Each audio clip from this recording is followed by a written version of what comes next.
안녕하세요. 거북이의 별색부록의 거북이입니다. 이것저것 다 해봐도 달라지지 않는다. 인생이 꼬이고 어렵게만 느껴진다. 나는 직장인이라 월급에 한계가 있는데 어떻게 돈을 더 모을 수 있단 말인가? 우리는 굉장히 다양한 한계 속에서 살아가고 있어요. 하지만 아주 작은 변화로 원하는 인생을 살 수 있다면 이 1%의 마법을 믿어보시겠나요? 오늘은 8만 명의 인생을 바꾼 한계 없이 인생을 누리는 비밀 1%의 마법에 대해 이야기해 볼게요.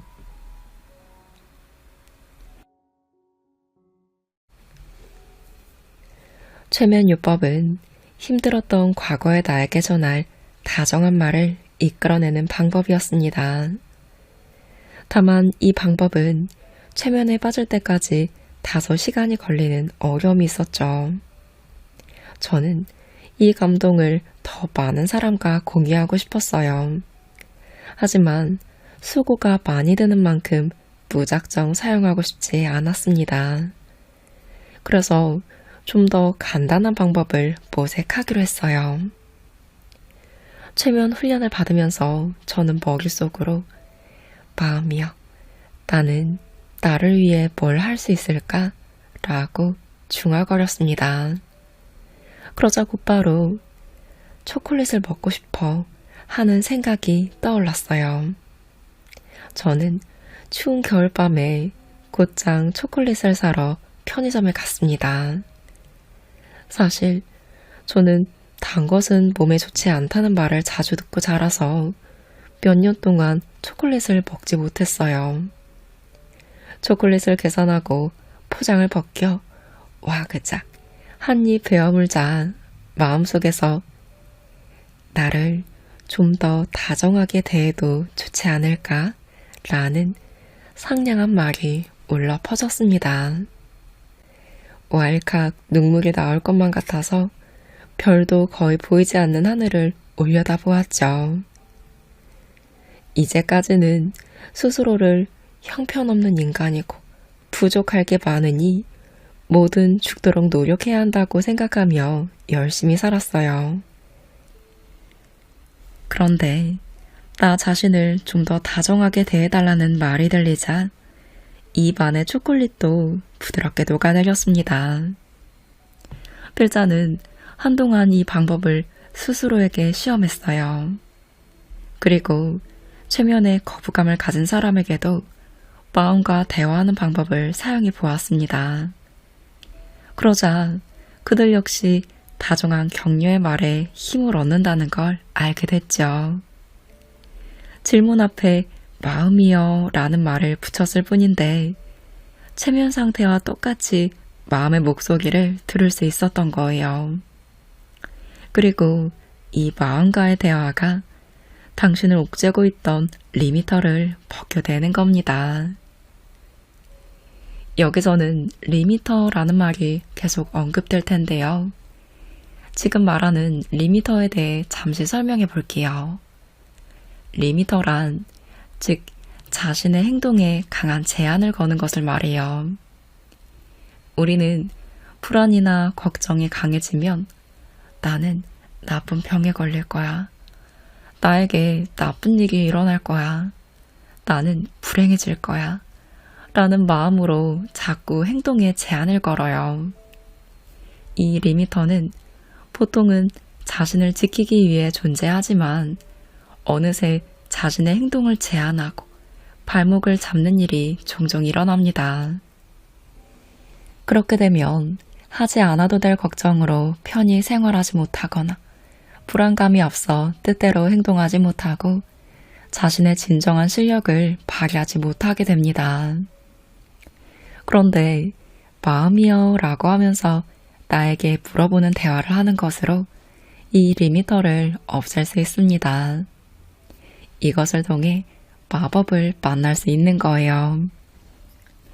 필자는 최면요법에서 경험한 다정한 말이 주는 위로를 잊을 수가 없어서 뭔가 망설여질 때마다 꼭 마음의 묻기를 실천했어요. 예를 들어 새 노트북을 살지 아니면 배터리만 교환할지를 고민할 때도 마음에게 물어보는 겁니다. 최신형 노트북이 갖고 싶다는 생각이 들면 항상 최신형 제품만 좋아하니까 핑계를 대서라도 쓸데없는 낭비를 하려는 거지 라는 부정적인 사고도 함께 나타납니다. 괜히 낭비했다는 생각에 우울해하는 모습이 눈앞에 떠오르죠. 이런 고민이 생길 때 필자는 마음에게 물었어요. 마음이여, 나는 새 노트북을 갖고 싶다고 생각하니? 그렇게 생각해. 마음으로부터 긍정적인 대답이 둥실 떠올랐습니다. 그러자 쓸데없이 낭비했다는 부정적인 사고가 사라졌어요. 이어서 이렇게 질문했습니다. 마음이여, 나는 왜 새 것을 갖고 싶어 할까? 성장하면서 자신에게 맞는 물건을 사는 것도 필요한 일이잖아. 마음의 말대로였습니다. 세상에는 우리가 성장하면서 새로 사야 하는 것들이 있어요. 옷처럼 말이죠. 컴퓨터도 옷과 마찬가지라고 생각하니까 마음이 개운해졌습니다. 그리고 고민 끝에 고성능의 최신형 노트북을 구매했죠. 만약 이 결정을 오직 먹이로만 생각했다면 아마 어중간하게 저렴한 노트북을 샀을 거예요. 결국 사용감이 마음에 들지 않는다며 역시 내가 정말 원하는 것으로 살 걸 그랬다며 땅을 치며 후회했을지도 모릅니다. 나에게 필요한 선택은 마음에서 찾아야 합니다. 필자는 주말이 되면 꼭 서류 더미가 잔뜩 쌓인 책상을 생각하는 버릇이 있어요. 느긋하게 쉬고 싶다는 생각과 동시에 해야 할 업무가 매우 많다는 사실이 자꾸만 떠올랐기 때문입니다. 모처럼의 쉬는 날이니 여유롭게 보내자고 결심하지만 게으름을 피운다라는 죄책감이 올라오고 말아요. 결국 일에서는 쉬어도 쉰 게 아니다 라고 느끼고 말았던 거죠. 일을 하느냐 쉬느냐, 쉽게 말해 마음속의 갈등입니다. 이렇게 매번 시간만 잡아먹는 고민을 하는 것에 지친 저는 아예 마음에게 정말 원하는 것이 뭔지 물어보기로 했어요. 마음이여, 오늘은 일을 하는 게 좋을까? 오늘은 일을 해봤자 좋은 아이디어도 안 나올 테니 그냥 쉬는 게 좋아. 정말로? 문득 그 마음의 목소리에 의심이 들어 마음이여, 그건 그저 게으름을 피우고 싶어서 그런 게 아닐까? 라고 질문하자 오늘은 그냥 즐겁게 지내.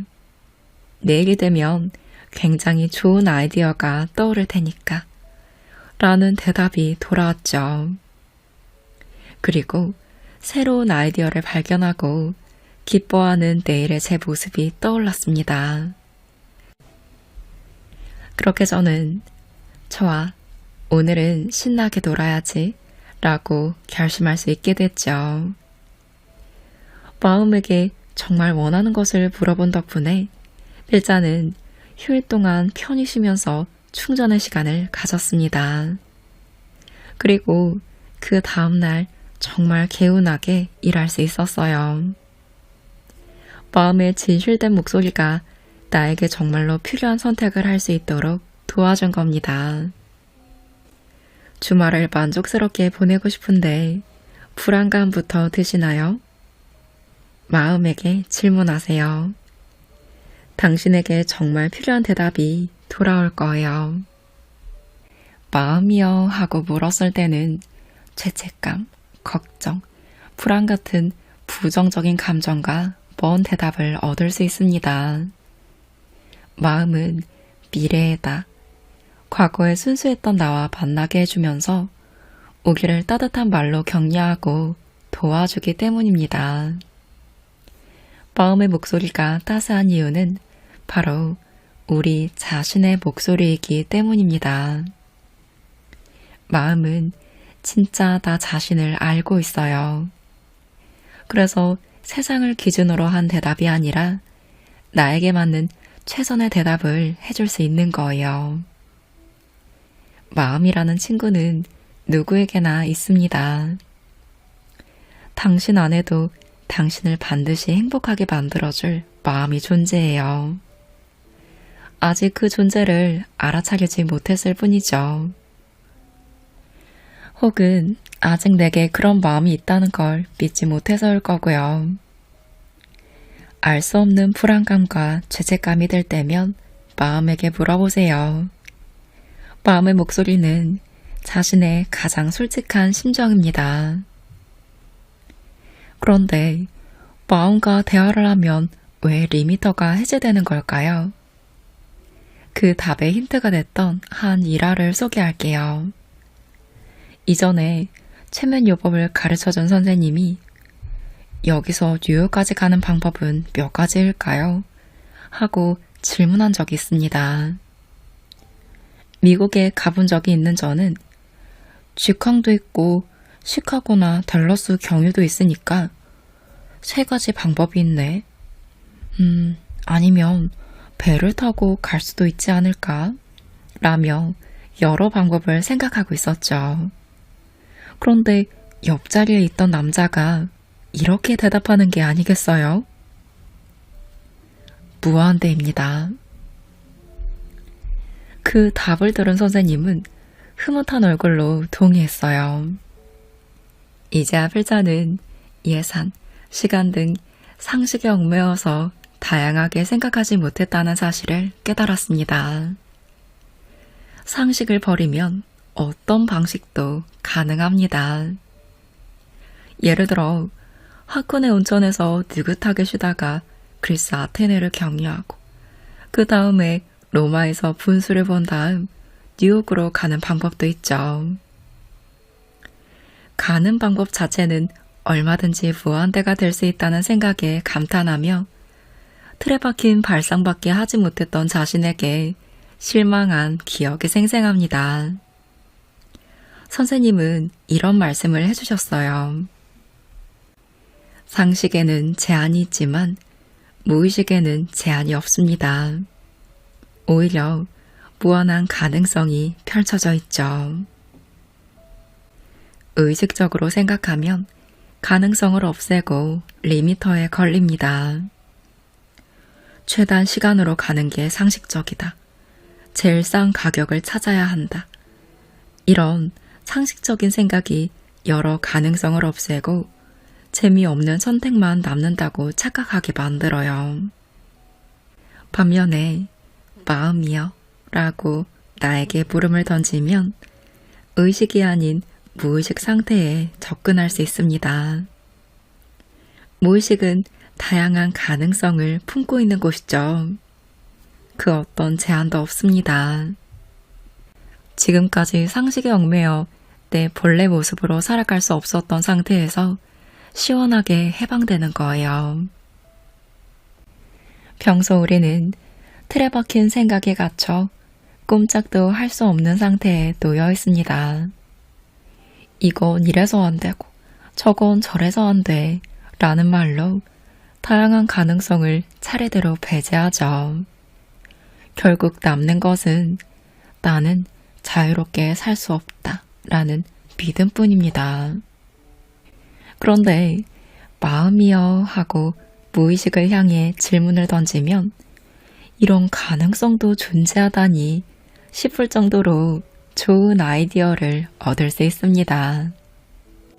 마음이 가르쳐준 것을 실천하면 우리는 점점 의식적인 범위에서 해방돼요. 즉, 리미터가 해제되면서 캄캄하고 절망적인 상태에서 벗어나 내 앞에 무한한 가능성이 펼쳐졌다고 생각할 수 있게 됩니다. 빨리 돈을 모아서 회사를 그만두고 싶다 저는 빨리 돈을 모아서 회사를 그만두고 싶다는 마음이 있지만 아무리 애를 써도 돈을 저축할 수가 없습니다.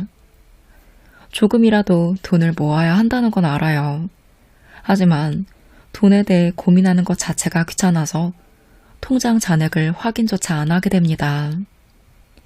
가끔 은행에서 돈을 찾아야 할 일이 생겨서 흘끗 잔액을 보면 이런 절망감에 사로잡혀요.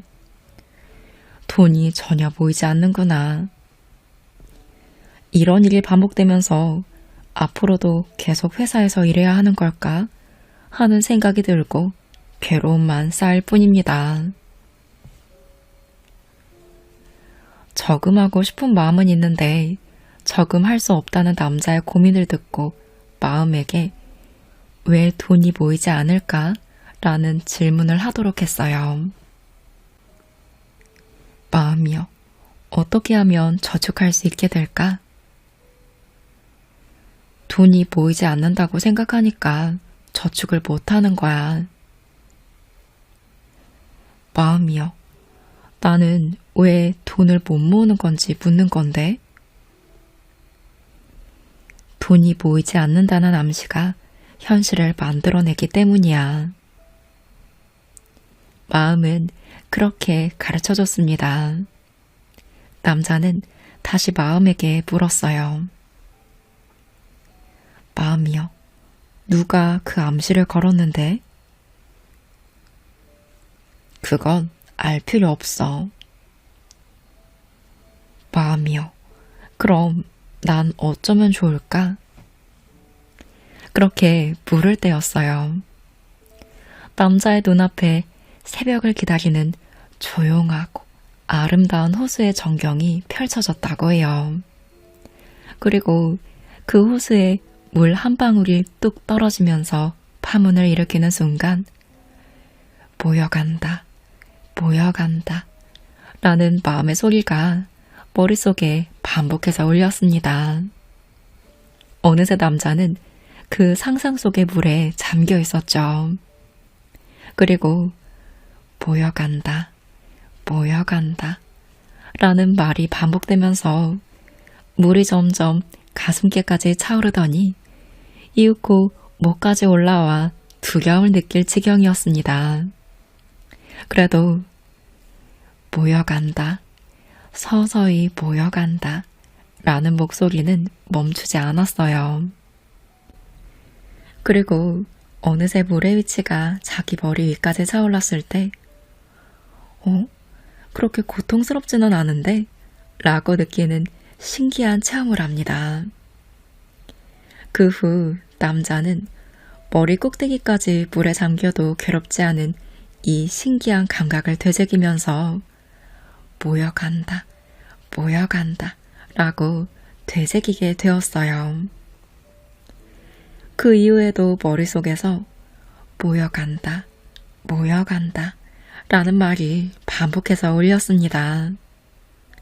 그러던 어느 날 남자는 아내로부터 부모님의 유산을 받게 됐어 라는 말을 들었습니다.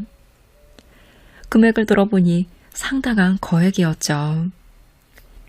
그런데 남자는 그 말을 듣자 놀라움, 기쁨도 없이 돈이 들어오는 건 당연하다 라는 감각만 느껴졌다고 해요. 그리고 얼마 후 이번에는 남자의 아버지한테서 생전 증여 이야기가 나왔습니다. 구체적인 액수는 못 들었지만 그 말을 듣고서도 돈이 들어오는 건 당연하다 라는 감각뿐이었습니다. 기쁘지도 딱히 감사한 마음이 들지도 않았죠. 게다가 모여간다, 모여간다 라고 되뇌고 있자니 새까맣게 잊고 있던 정기 예금 만료 통지가 날아왔다고 해요. 제법 넉넉히 모인 목돈이었지만 이때도 돈이 들어오는 건 당연하다 라는 감각만 유지한 채 별다른 감동이 없었습니다. 남자가 모여간다, 모여간다 라고 되뇌자 돈에 대한 충족감이 생기고 실제로 돈도 들어왔어요. 그렇지만 감정은 크게 움직이지 않았습니다. 돈이 들어오는 건 당연하다 라고 생각하며 통장을 확인하니 머리끝까지 충족되는 느낌이 들었다고 해요. 남자는 마음에게 이렇게 질문했습니다. 마음이여, 왜 이렇게 돈이 잘 들어오게 된 걸까? 충족감에 쌓인 상태가 지속되니까. 그럼 충족감만 유지하면 누구라도 돈을 모을 수 있을까? 그래, 충족감이 유지된다면 말이지. 다만 사람은 돈을 손에 쥐면 일희일비하니까 흐름이 막히기 쉬워. 마음은 그렇게 알려줬어요. 즉, 돈을 얻고 기뻐하다가도 이 돈은 언젠가 사라질 거야.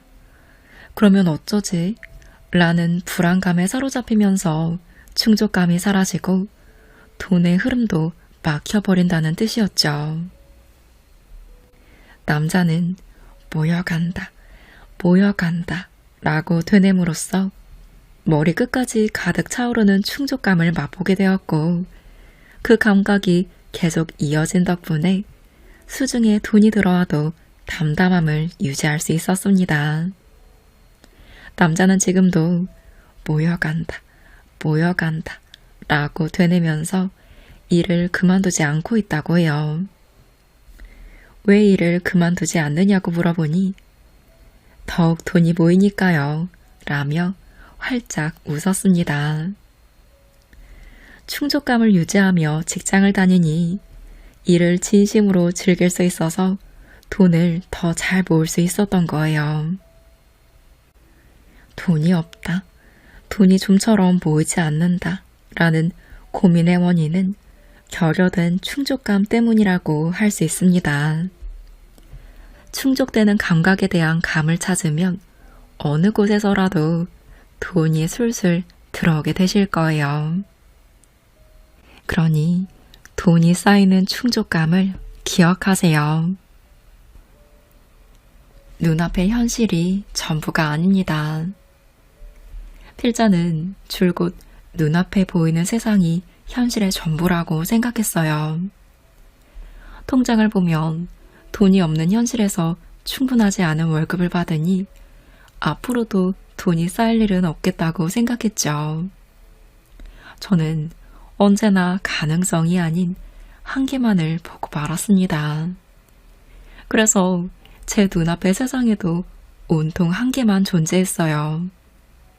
젊은 시절에는 이제부터 시작이다, 이제는 정말 할 수 있을지도 모른다 등등 한계를 뛰어넘을 수 있다는 긍정적인 꿈과 희망을 생각했지만 나이와 경험이 쌓이면서 희망의 문은 닫히고 어느새 제 주변에는 꿈 대신 한계만 남고 말았죠. 그럴 때 마음이여 라고 스스로에게 물어보면 마음의 대답이 둥실 떠올랐습니다. 하지만 그 대답은 지금까지 해왔던 나의 생각과는 전혀 달랐어요. 예를 들어 나는 왜 돈이 없을까?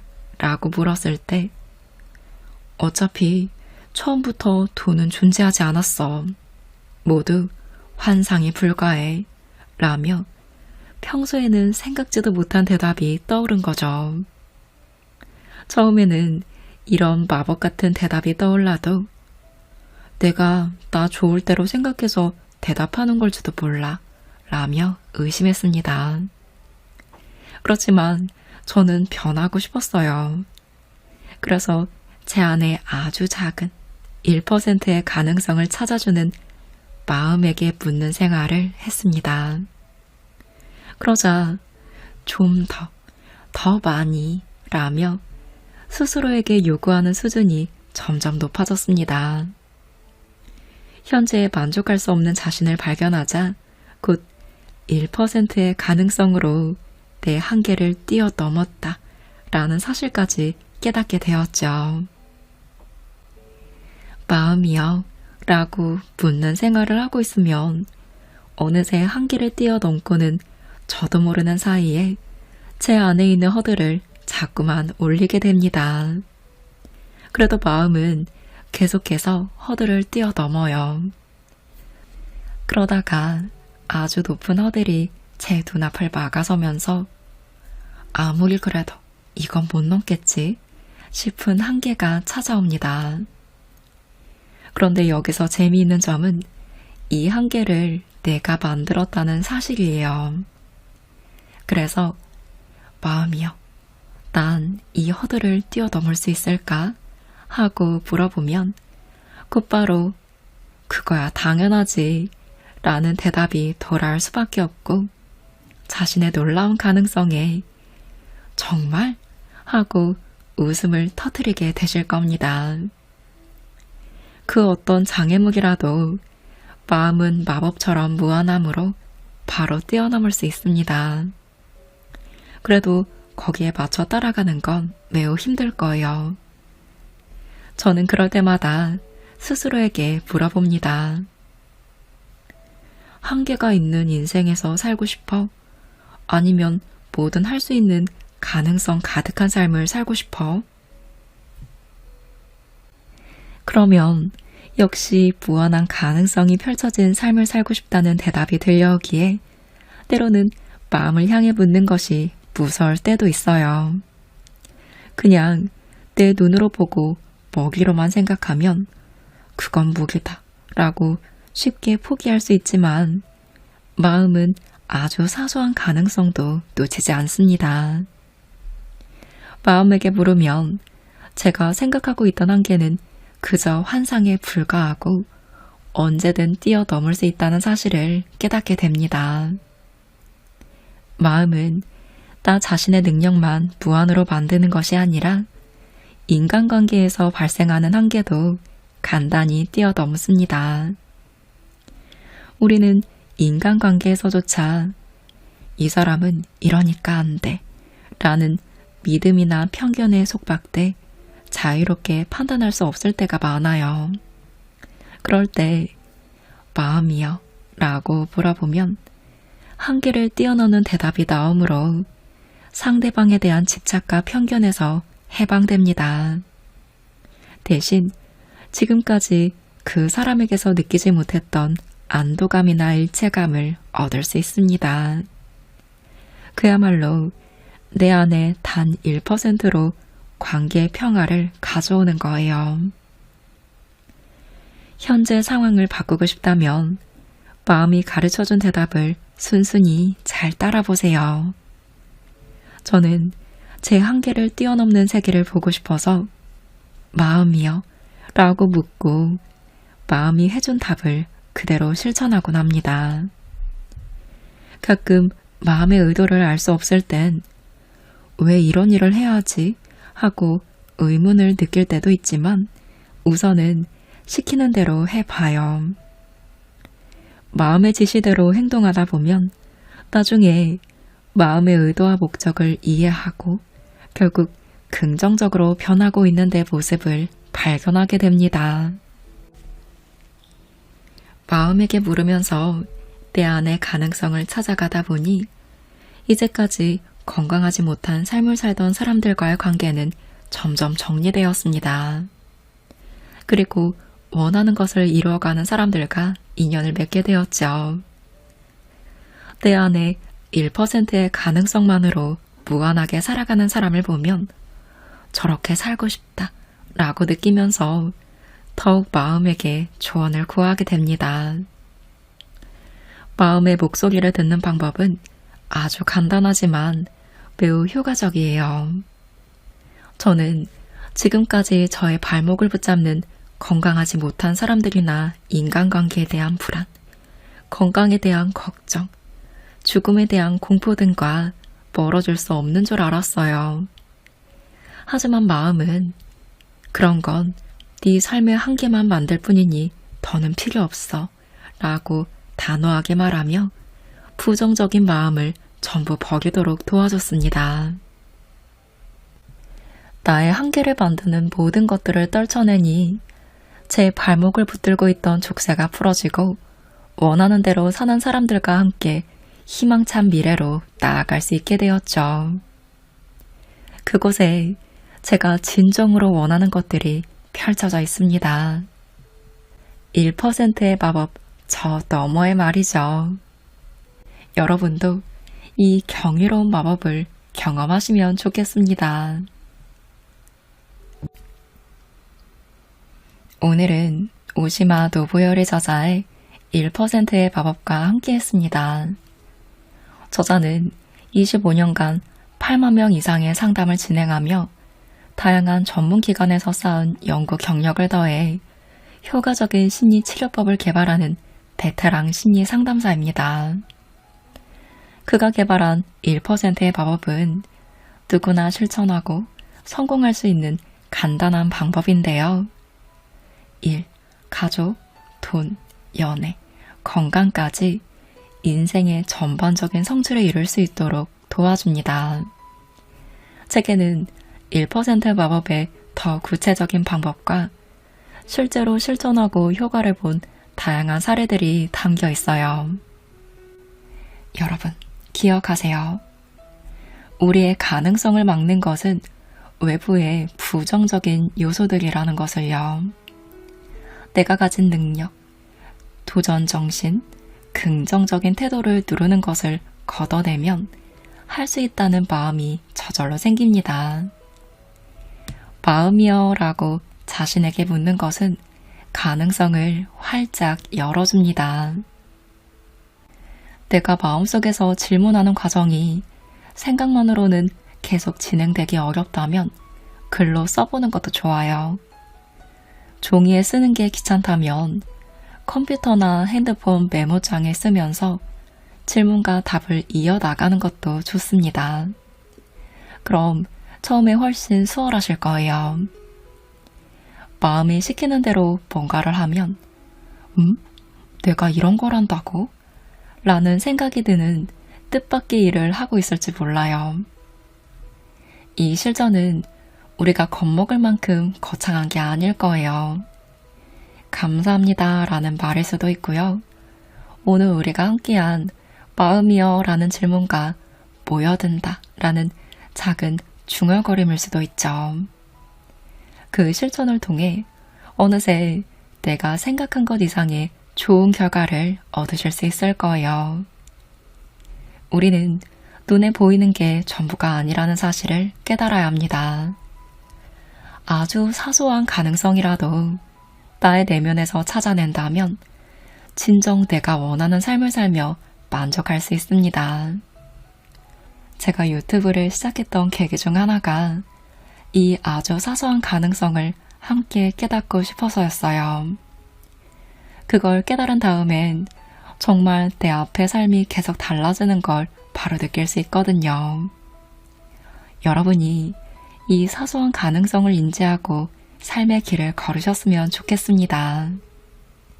오늘부터 우리 모두가 잊고 있었는지도 모르는 이 1%의 마법으로 무한한 삶을 살아가시기를 바라는 마음으로 영상 마무리합니다.